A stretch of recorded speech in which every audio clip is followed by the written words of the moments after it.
আসসালামু আলাইকুম, স্বাগতম জানাচ্ছি বিবিসি নিউজ আন্তর্জাতিক সংবাদে। শুরুতেই সংবাদ শিরোনাম, এরপর বিস্তারিত। চীন সফরে যাচ্ছেন ইরানের পররাষ্ট্রমন্ত্রী। বিশ্ববাজারে নাটকীয়ভাবে বাড়ল তেলের দাম। আমিরাতে হামলার জন্য মার্কিন সামরিক দুঃসাহসিকতা দায়ী। দর্শক, এতক্ষণ শুনছিলেন সংবাদ শিরোনাম। এখন বিস্তারিত। আপনি যদি ইসরায়েলের ধ্বংস চান এবং মুসলিমদের পাশে থাকেন, তাহলে ভিডিওতে লাইক করে চ্যানেলটি অবশ্যই সাবস্ক্রাইব করে দিবেন এবং আপনার মূল্যবান মতামত অবশ্যই কমেন্টে লিখে জানিয়ে দিবেন। এখন বিস্তারিত।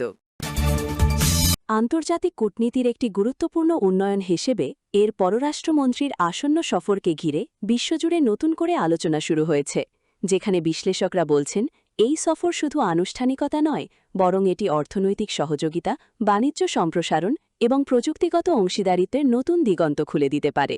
গত কয়েক বছরে এই দুই দেশের মধ্যে সম্পর্ক ধীরে ধীরে শক্তিশালী হয়েছে, বিশেষ করে জ্বালানি খাত, অবকাঠামো উন্নয়ন এবং দীর্ঘমেয়াদী বিনিয়োগ পরিকল্পনার ক্ষেত্রে। আর এই সফরের মাধ্যমে সেই সম্পর্ককে আরও সুসংহত করার সুযোগ তৈরি হতে পারে।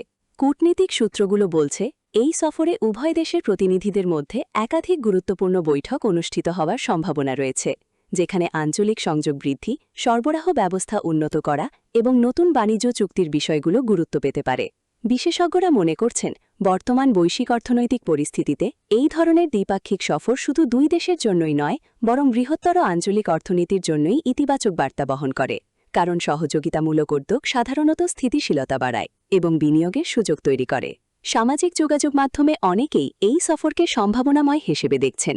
কেউ বলছেন এটি নতুন কর্মসংস্থানের পথ খুলে দিতে পারে, আবার কেউ মনে করছেন এটি আন্তর্জাতিক বাণিজ্যে নতুন ভারসাম্য তৈরি করতে পারে। বৈশ্বিক অর্থনীতিতে নতুন করে আলোচনার কেন্দ্রবিন্দুতে এসেছে জ্বালানি বাজার, যেখানে তেলের দাম হঠাৎ করেই নাটকীয়ভাবে বেড়ে যাওয়ায় বিভিন্ন দেশ ও খাতে এর প্রভাব নিয়ে উদ্বেগ দেখা দিয়েছে। অর্থনীতিবিদরা বলছেন, তেলের দামের এই ধরনের উত্থান সাধারণত একাধিক কারণের ফল, যেমন সরবরাহে ঘাটতি, চাহিদার বৃদ্ধি কিংবা আন্তর্জাতিক বাজারে অনিশ্চয়তা।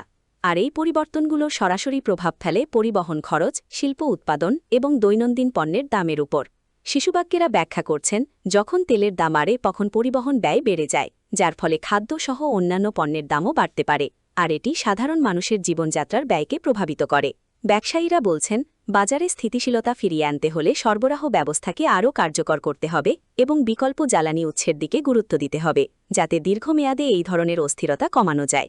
একই সঙ্গে গবেষকরা মনে করছেন, নবায়নযোগ্য জ্বালানির ব্যবহার বাড়ানো হলে ভবিষ্যতে তেলের উপর নির্ভরতা কমানো সম্ভব হবে, যা অর্থনীতিকে আরও স্থিতিশীল করতে সাহায্য করবে।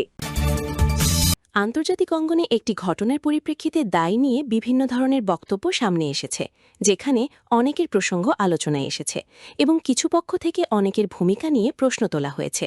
তবে বিশ্লেষকরা বলছেন, এই ধরনের সংবেদনশীল পরিস্থিতিতে যাচাই করা তথ্য এবং দায়িত্বশীল বিশ্লেষণ অত্যন্ত গুরুত্বপূর্ণ, কারণ দ্রুত সিদ্ধান্ত বা একপক্ষিক ব্যাখ্যা অনেক সময় ভুল বোঝাবুঝি তৈরি করতে পারে।